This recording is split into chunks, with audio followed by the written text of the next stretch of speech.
Daniel capítulo 5 é uma narrativa única, mas como temos feito, nós vamos dividir para podermos explorar melhor o texto bíblico. Então, hoje pela manhã nós faremos a exposição dos versos 1 a 12 e hoje à tarde, se Deus permitir, os versos 13 a 31.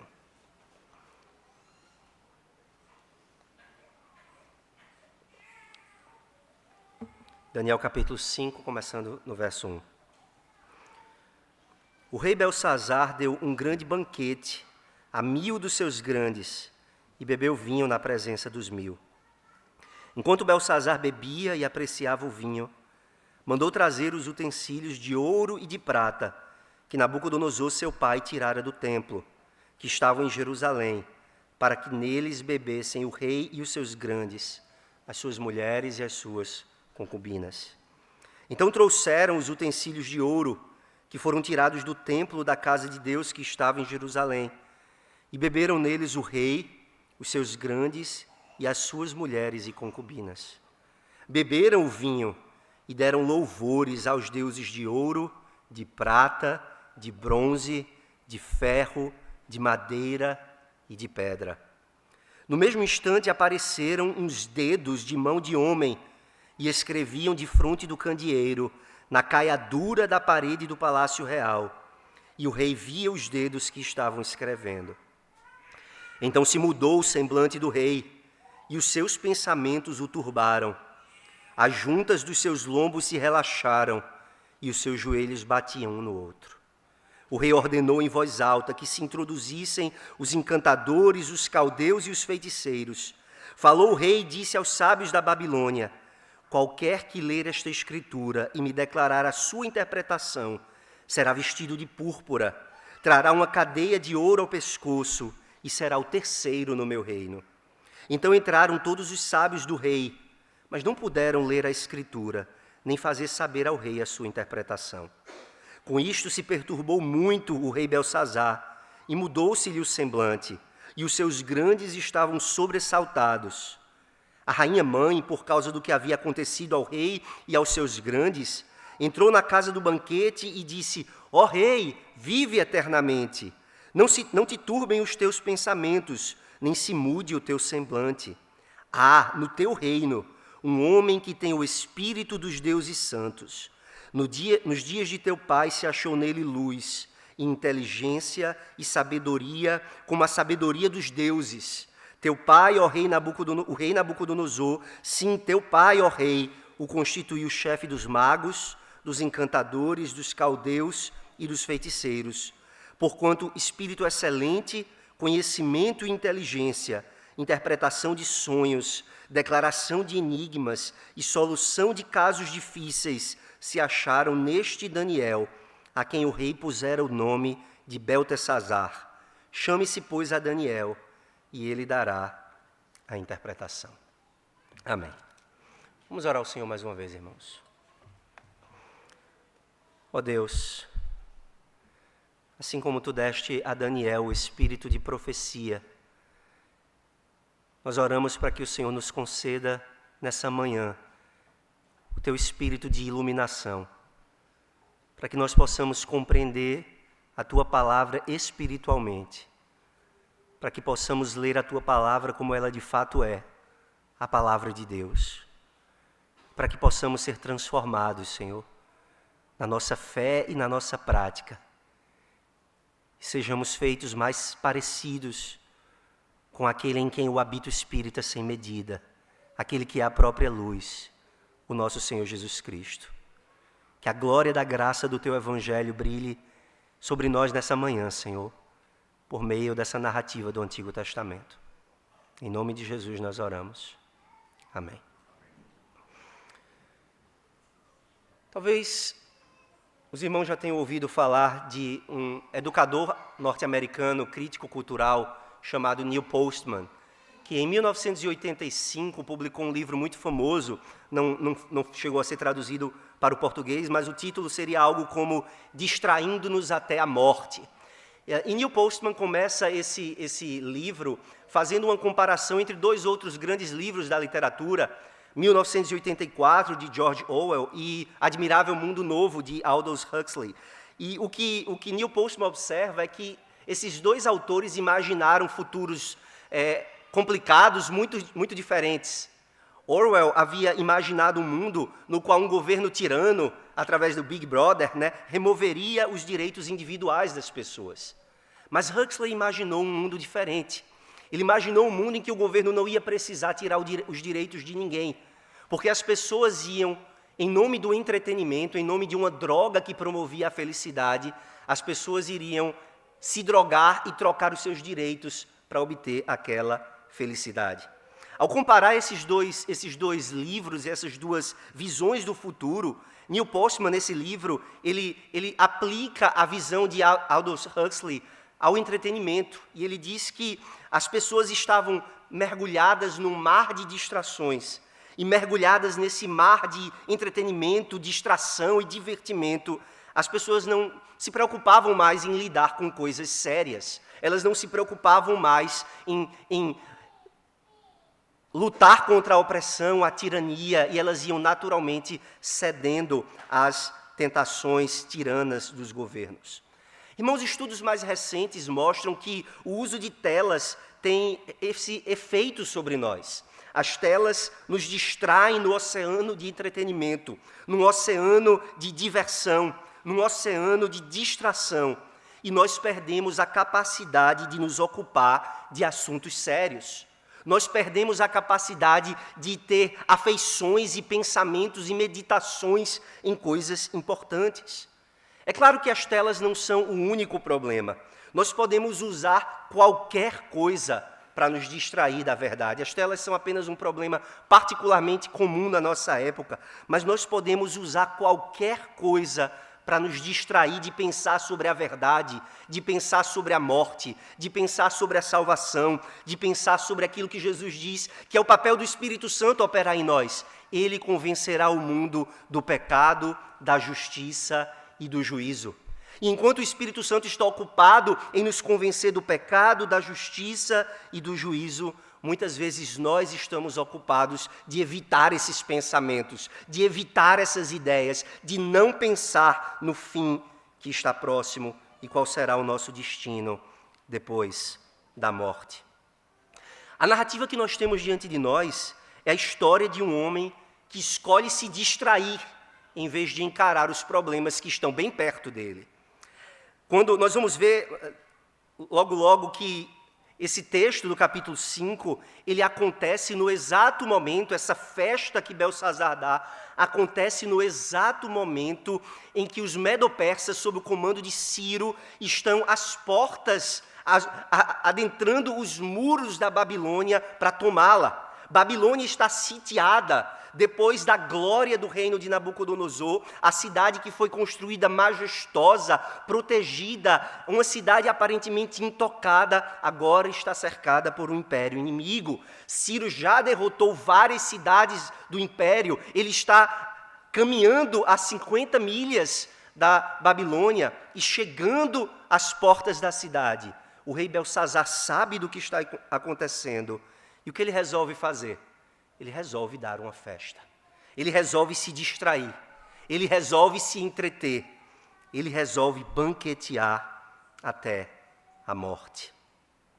Nós já vimos anteriormente que os capítulos 4 e 5 de Daniel contêm uma única mensagem. São duas histórias com uma só mensagem. A mensagem de que Deus abate os orgulhosos, Deus abate os arrogantes.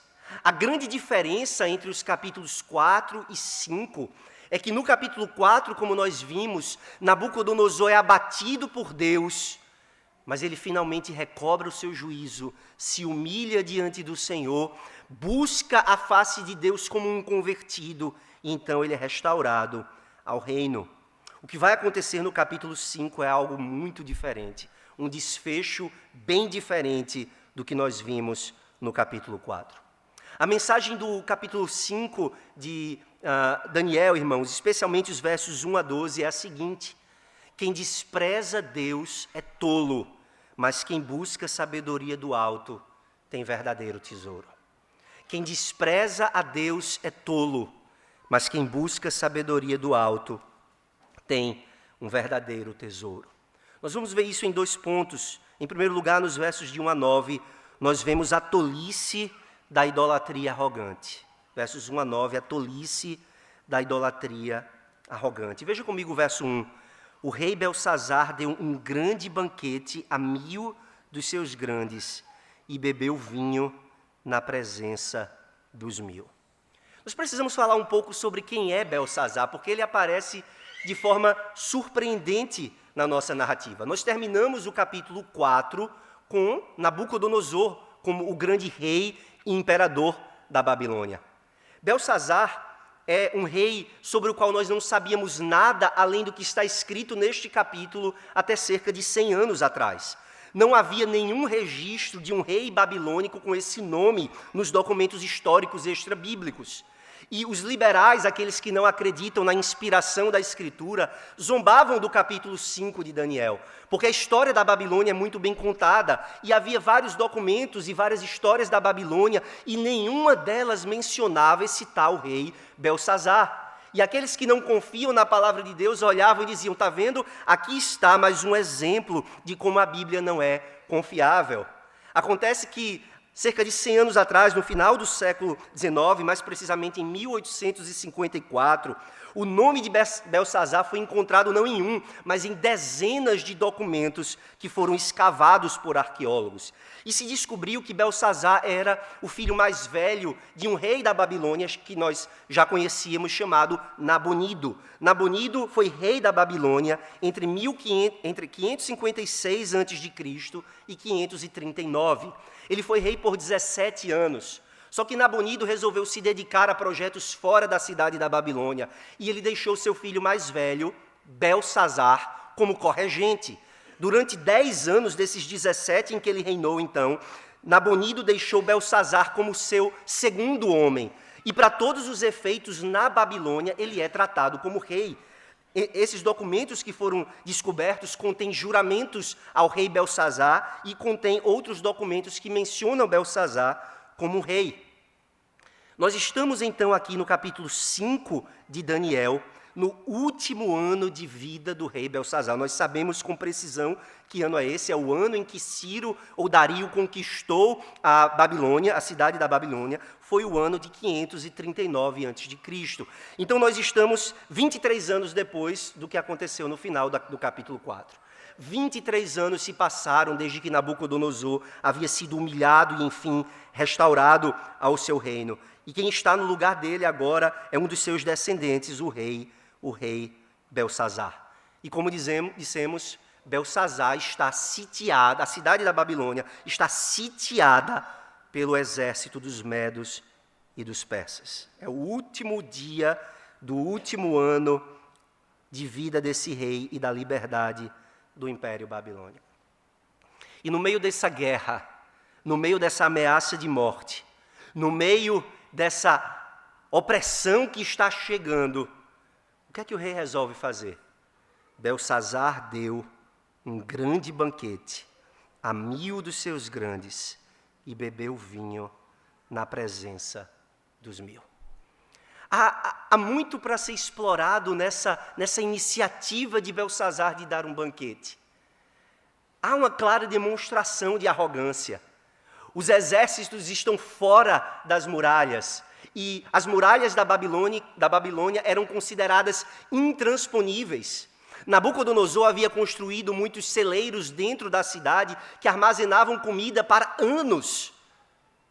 Belsazar, então, olha para os exércitos do lado de fora e diz, eu não tenho com o que me preocupar. Eles não vão entrar, eles não vão passar pelas muralhas e nós não precisamos sair, nós temos comida para dar e vender e vamos ficar aqui esperando eles se cansarem e ir embora. E enquanto eles nos rodeiam, nós vamos festejar. Não era incomum que reis fizessem festas antes de grandes batalhas. Era uma forma de levantar o moral do exército, era uma forma de encorajar os seus homens, dizendo, nós não temos medo, nós não temos pavor dos nossos inimigos, nós estamos tão confiantes que nós somos capazes de festejar antes da batalha.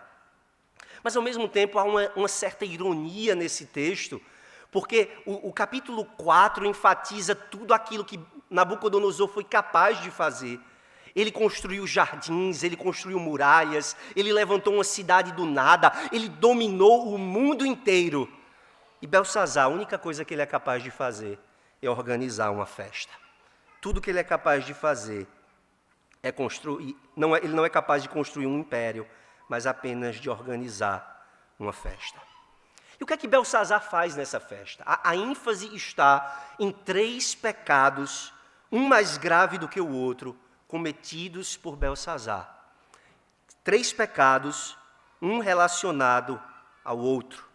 O primeiro pecado que Belsazar comete nesses versos de 1 a 4 é o pecado de ficar sob o domínio do vinho. Veja comigo, ele bebeu vinho na presença dos 1000, final do verso 1. Verso 2, enquanto Belsazar bebia e apreciava o vinho. Verso 3, e beberam neles o rei, os seus grandes e suas mulheres. Verso 4, beberam o vinho e etc. Veja que 4 vezes é enfatizado que Belsazar bebeu. Especialmente no verso 2, a nossa tradução diz que ele bebeu e ele apreciou o vinho. O verbo é literalmente, ele foi comandado pelo vinho. É o mesmo verbo que aparece, por exemplo, em Daniel 3, verso 10, que diz assim, tu, ó rei, baixaste um decreto. Então, Belsazar, ele está debaixo de um decreto do vinho, ele está debaixo do comando, da influência do vinho. É interessante que os historiadores extra-bíblicos, por exemplo, o historiador grego Xenofonte, identifica que na noite em que Ciro tomou a cidade da Babilônia, o rei estava dando um grande banquete e, na verdade, foi uma grande orgia real, o que explica várias vezes Daniel mencionar aqui que as mulheres e concubinas estavam presentes. Numa festa ordeira, numa festa comum do mundo antigo, homens e mulheres ocupavam lugares diferentes, salões diferentes. Mas aqui é dito que os homens estavam com suas mulheres e suas concubinas e se colocaram debaixo do domínio do vinho. Esse é o primeiro pecado. O segundo pecado que Belsazar comete é o sacrilégio.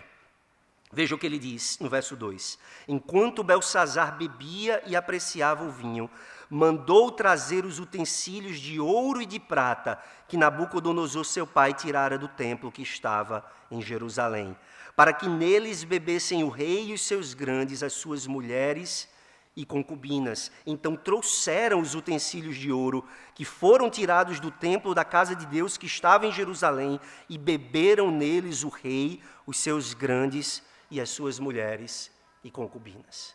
O rei já havia bebido bastante a essa altura e ele, sob o domínio do vinho, resolve zombar do Deus de Israel. Ele está prestes a lutar com outros povos. E ele diz, vocês querem lembrar de como nós somos poderosos? Eu vou lembrar vocês de como nós derrotamos o Deus que se dizia invencível. Nós derrotamos o Deus de Israel, o Deus dos judeus. E nós roubamos os utensílios que eles usaram para os rituais sagrados. E esses utensílios estão no templo do Deus do meu pai, Marduk.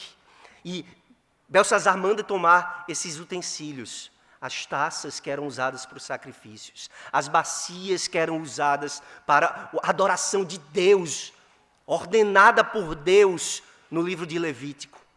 Belsazar manda trazer esses utensílios que eram sagrados para o povo judeu. E ele resolve beber mais vinho nesses utensílios sagrados. Nabucodonosor havia saqueado esses utensílios do templo, mas ele os tratou com respeito suficiente para colocá-los em outro templo. Ele sabia que aquilo era sagrado para ser usado com fins sagrados. Mas Belsazar não se preocupa com isso. Ele pega as taças e diz, eu vou usar aquilo que era usado para sacrificar ao Deus de Israel, e eu vou me embebedar ainda mais com essas coisas. O primeiro pecado, embriaguez. O segundo pecado, sacrilégio. O terceiro pecado, em cima de tudo isso, verso 4. Beberam o vinho e deram louvores aos deuses de ouro, de prata, de bronze, de ferro, de madeira e de pedra. A taça de Deus, do Deus verdadeiro na mão, e um louvor a falsos deuses nos lábios. Ele ergue um utensílio sagrado do culto ao Deus da Bíblia e entoa louvores zombeteiros a deuses que não existem. Deuses de ouro, deuses de prata, deuses de bronze, de ferro, de madeira e de pedra. O narrador não para muito nesse ponto, porque imediatamente ele diz que Deus vem para humilhar a tolice do rei e para julgá-lo. Veja o que acontece a partir do verso 5. Belsazzar acha que pode desprezar a Deus impunemente, mas veja o que Deus vai fazer. No mesmo instante, imediatamente, apareceram uns dedos de mão de homem e escreviam defronte do candeeiro, na caiadura da parede do palácio real, e o rei via os dedos que estavam escrevendo. Nós vamos lidar com os detalhes do que Belsazzar viu hoje à tarde, mas o que é importante é que no momento em que Belsazzar louva aos seus falsos deuses e zomba do Deus de Israel, imediatamente Deus mostra que a sua paciência chegou ao limite. Esse Deus que é longânimo, que é tardio em se irar, esse Deus que suporta o pecado e o pecador por uma temporada, ele diz: há um limite para a minha paciência, há um momento em que o cálice da minha ira transborda, e quando isso acontece, não há mais o que fazer. Enquanto Belsazzar zomba de Deus, a mão de Deus aparece e começa a escrever palavras estranhas, palavras desconhecidas na caiadura da parede. O Palácio Real, na Babilônia, ele tinha uma área, um tablado mais alto, onde ficava a mesa do rei. Então, nesse lugar de destaque, onde o rei estava, ele olha para a lateral, ou talvez para o fundo da parede, e ele vê nessa caiadura branca, nessa parede muito límpida, começa uma mão a escrever coisas estranhas. Imagine, não havia luz elétrica, havia apenas alguns candeeiros iluminando, e é como se o homem que escreve essa mensagem estivesse nas sombras, e somente os seus dedos são iluminados pelo candeeiro, e Belsazzar vê então esses dedos misteriosos, seja de um anjo, seja de uma teofania, ele vê esses dedos escrevendo algo.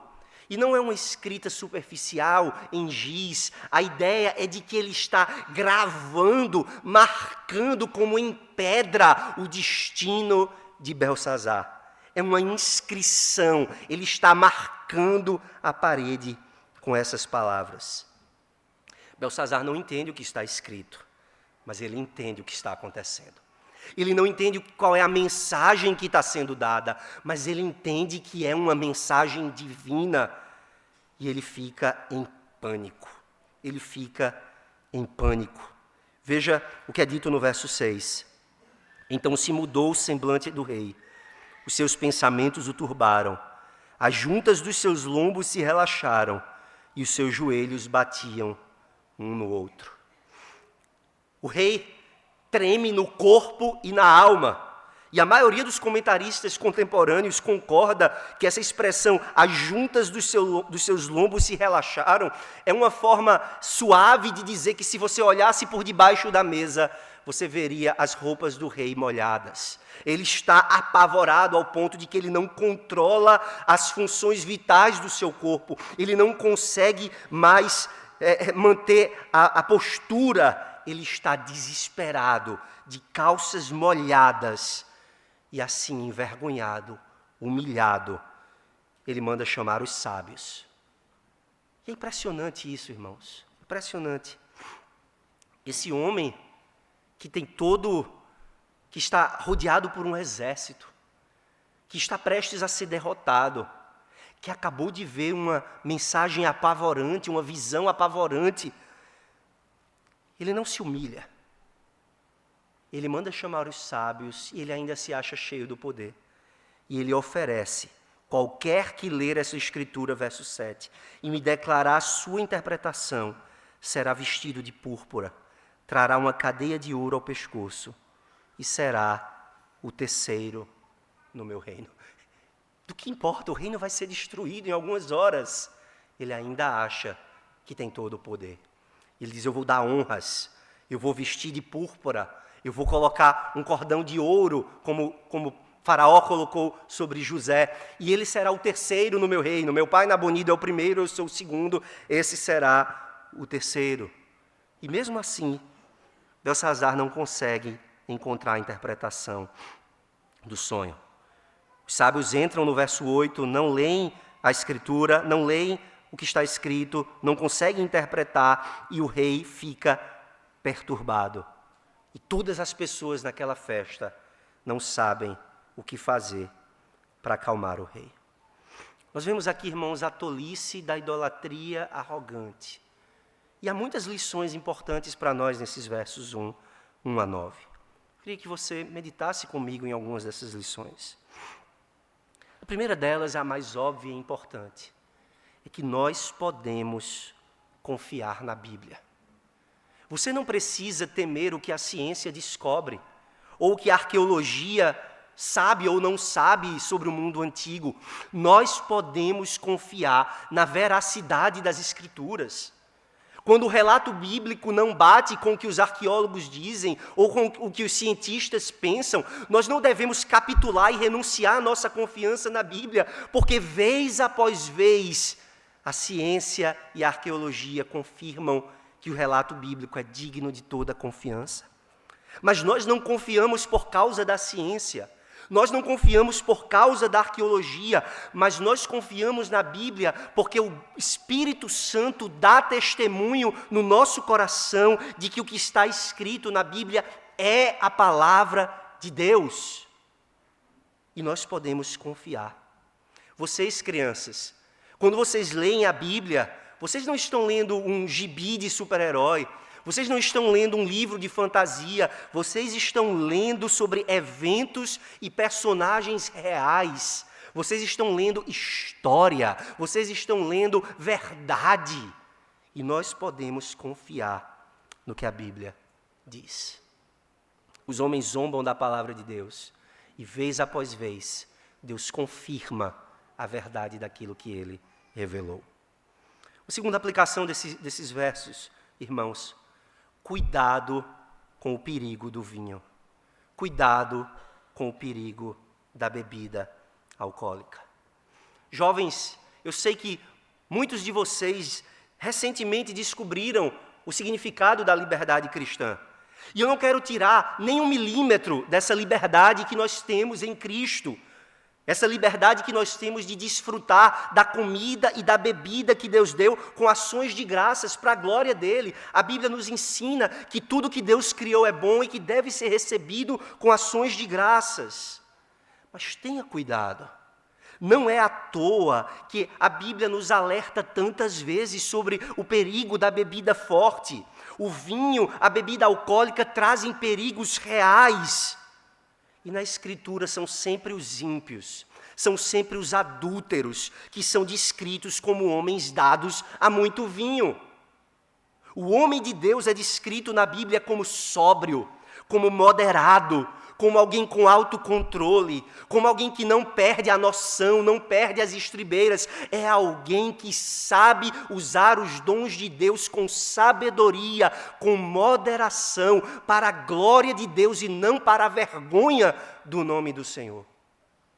Sim, desfrutem da liberdade que vocês têm em Cristo, mas não usem essa liberdade para dar ocasião à carne. Não usem essa liberdade para que o nome de Deus seja blasfemado entre os homens, para que as pessoas apontem para nós e digam: eis aí um glutão e bebedor de vinho.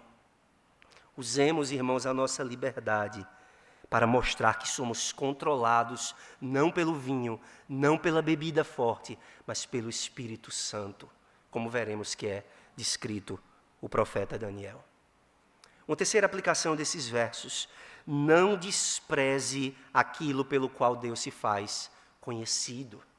No Antigo Testamento, Deus se dava a conhecer através dos rituais do templo, o que incluía essas taças e esses utensílios que Belsazar está usando aqui para um fim profano.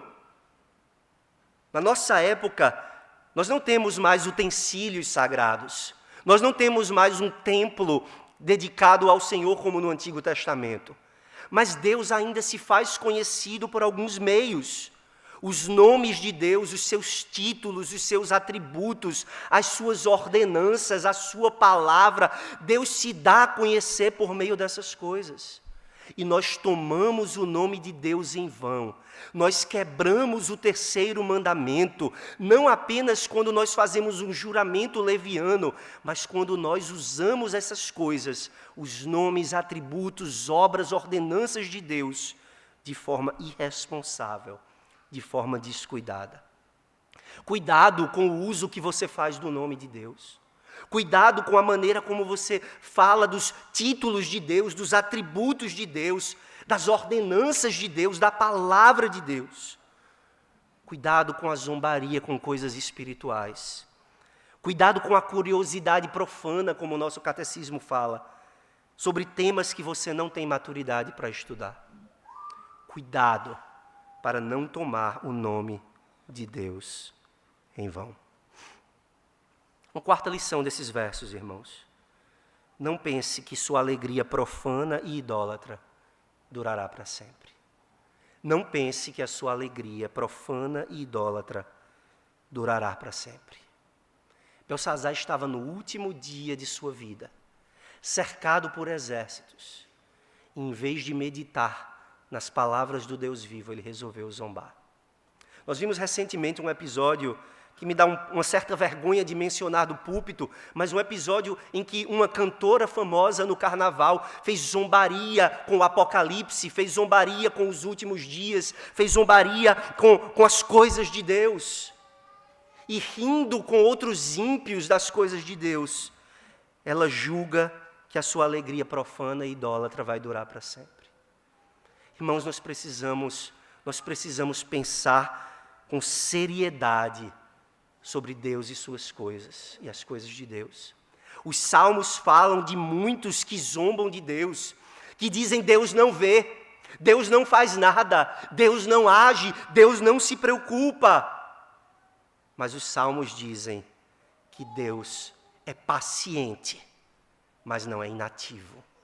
Deus é tardio em se irar, mas quando Ele se levanta para julgar, não há quem possa deter as suas mãos.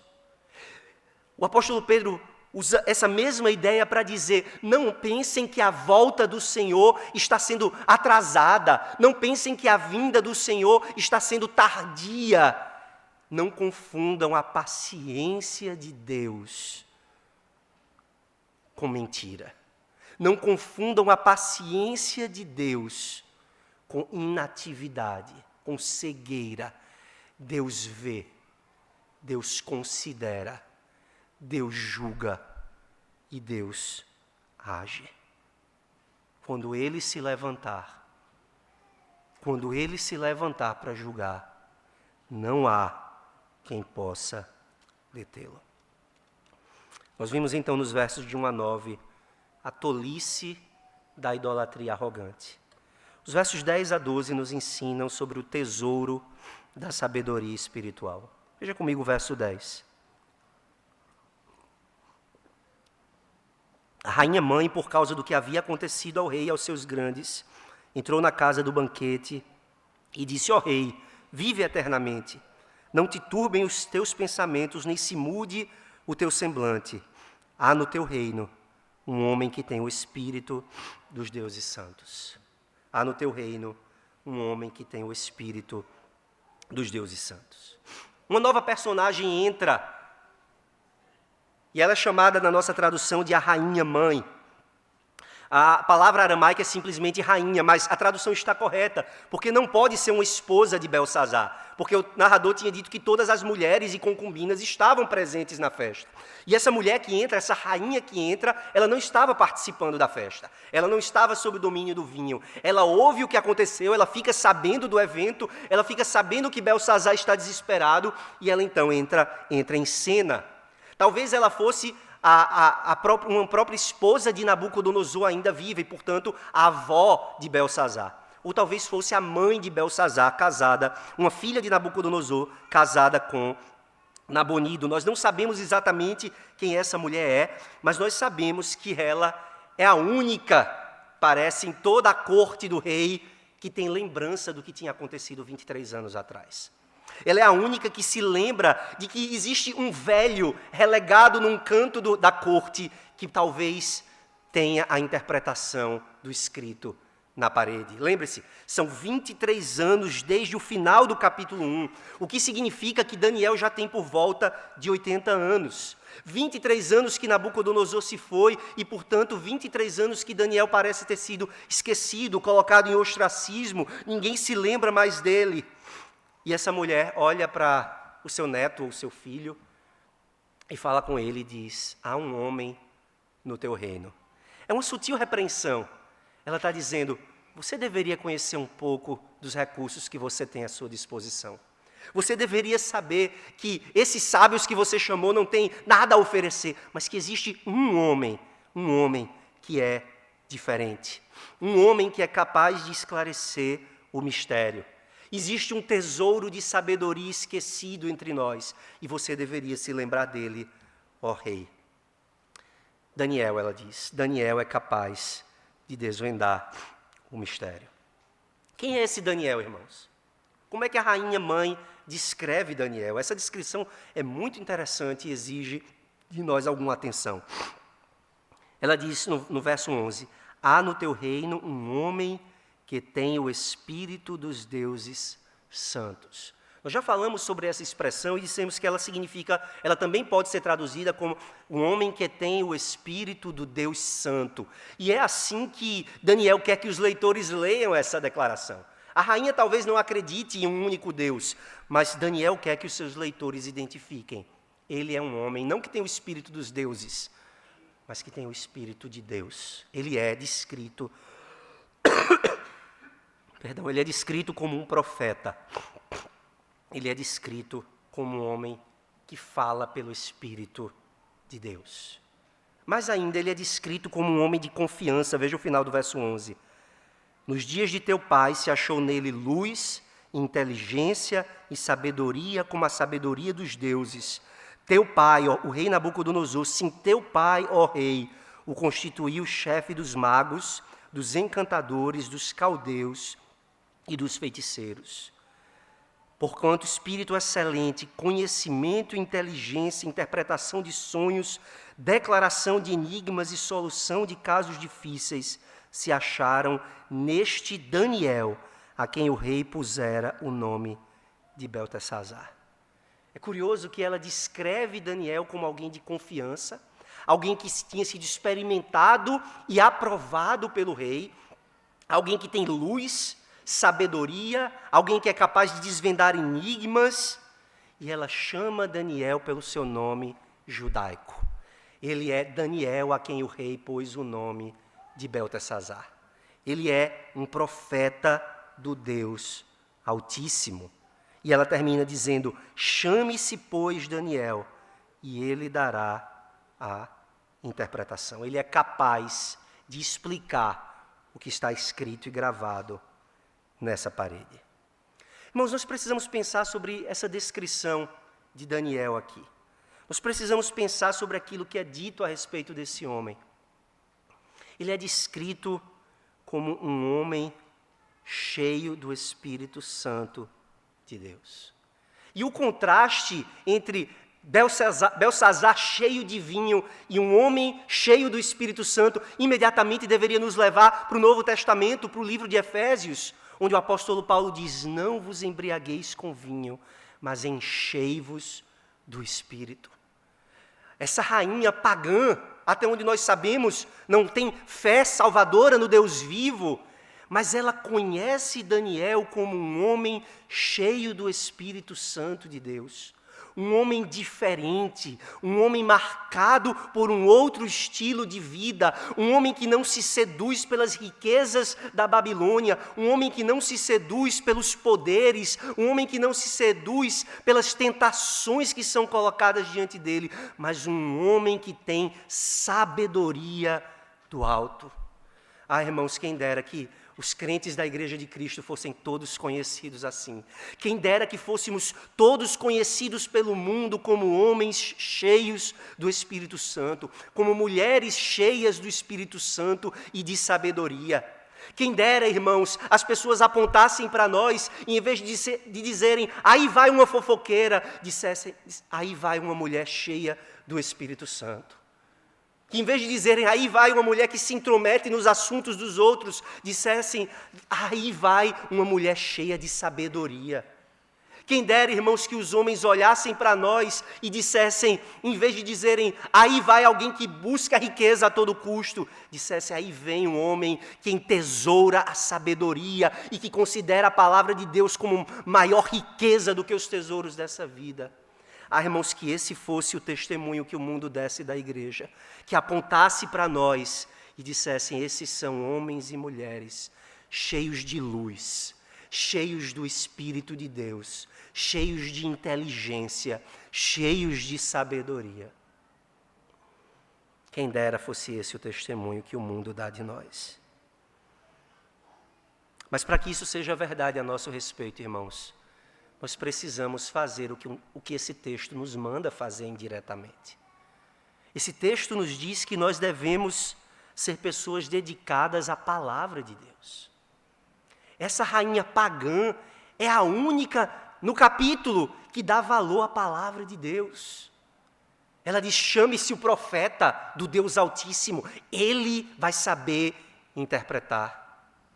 Para que nós sejamos pessoas cheias do Espírito Santo, nós precisamos da espada do Espírito, nós precisamos nos devotar àquilo que é um instrumento do Espírito, que é a palavra de Deus. Nós precisamos, irmãos, nos entregar à palavra. Nós precisamos dar ouvidos à palavra profética. Nós precisamos, de fato, amar as Escrituras, porque são elas que nos dão sabedoria para a salvação. Se nós queremos receber um testemunho de que somos homens sábios e mulheres sábias, nós precisamos amar aquela que é a fonte da sabedoria, a palavra de Deus. Mas nós precisamos também amar o Espírito Santo que concede essa sabedoria. Irmãos, não adianta nós sermos estudiosos de comentários bíblicos, não adianta nós termos as melhores bíblias de estudo, se nós não lermos a palavra de Deus sob a influência iluminadora do Espírito Santo. A nossa confissão de fé diz que o juiz, o árbitro de toda discussão religiosa é o Espírito Santo falando pela Escritura.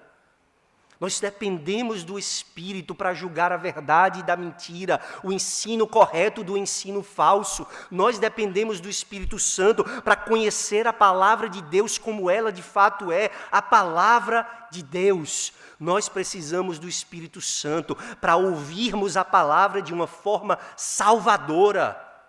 Nós precisamos do Espírito Santo para que a dureza do nosso coração seja quebrada. Nós precisamos do Espírito Santo para que as mentiras que nós acumulamos durante décadas que vivemos sem Cristo, essas mentiras sejam desfeitas da nossa mente e nós possamos, de fato, ter o nosso entendimento transformado, renovado. Ó, irmãos, nós precisamos do Espírito Santo.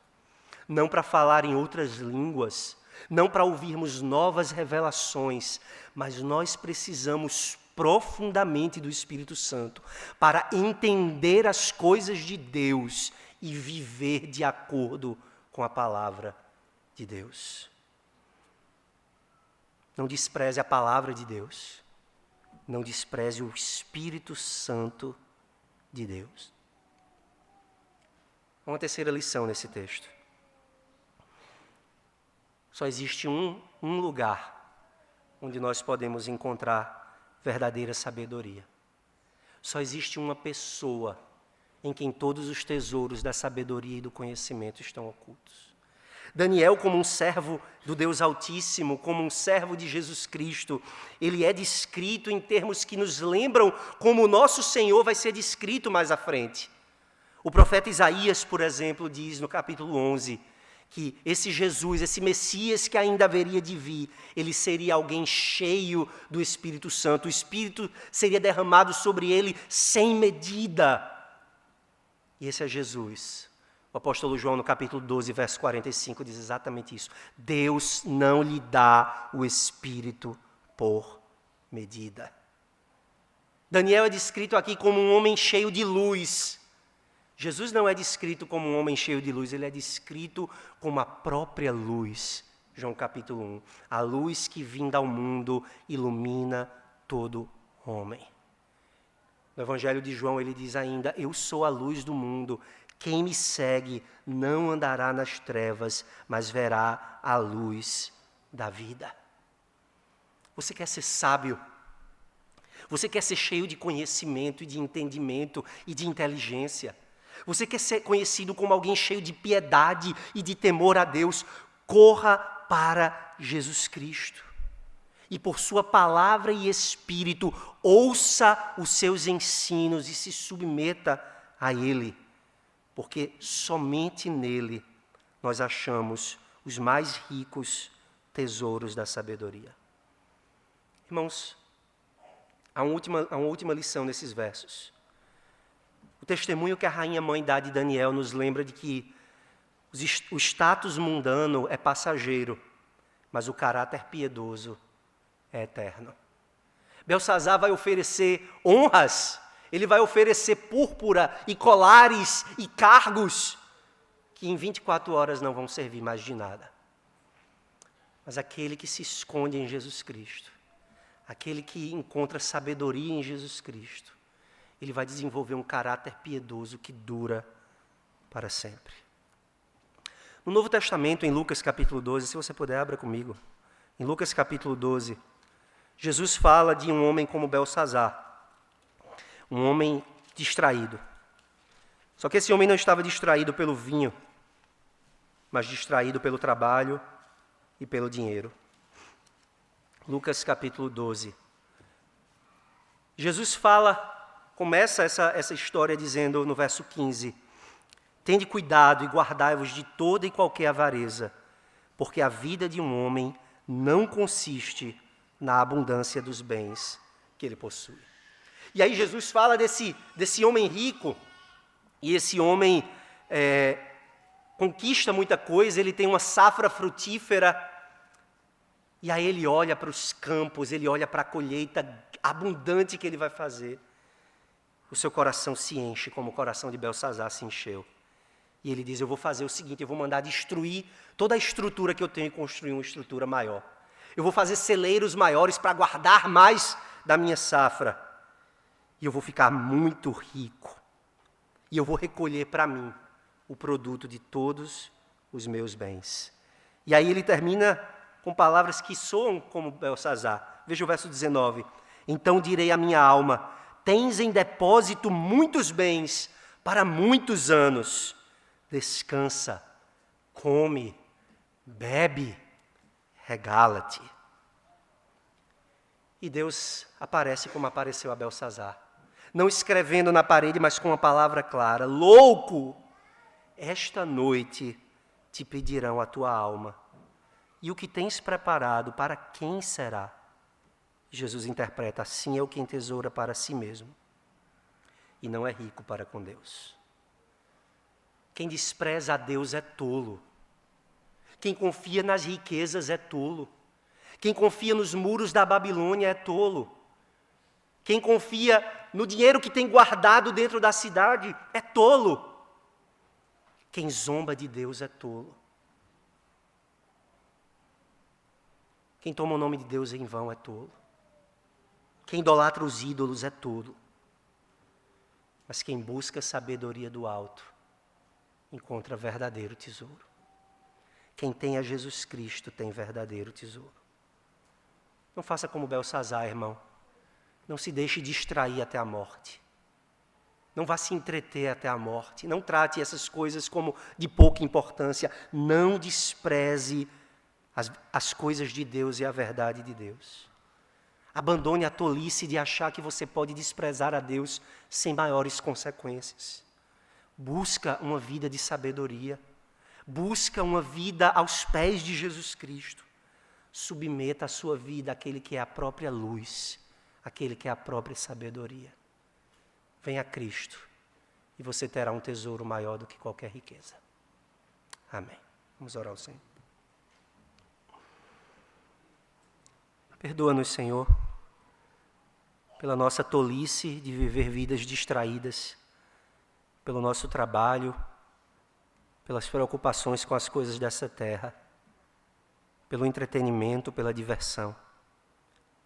Ajuda-nos, ó Senhor, a ser pessoas sábias, que te conhecem e que andam nos teus caminhos, que conhecem a tua palavra, que são iluminados pelo teu Espírito, que andam nos caminhos de Jesus Cristo e que têm o temor do Senhor no coração. Perdoa o nosso pecado, Senhor, e nos torna sábios para a salvação em Jesus. É no nome dele que nós oramos. Amém.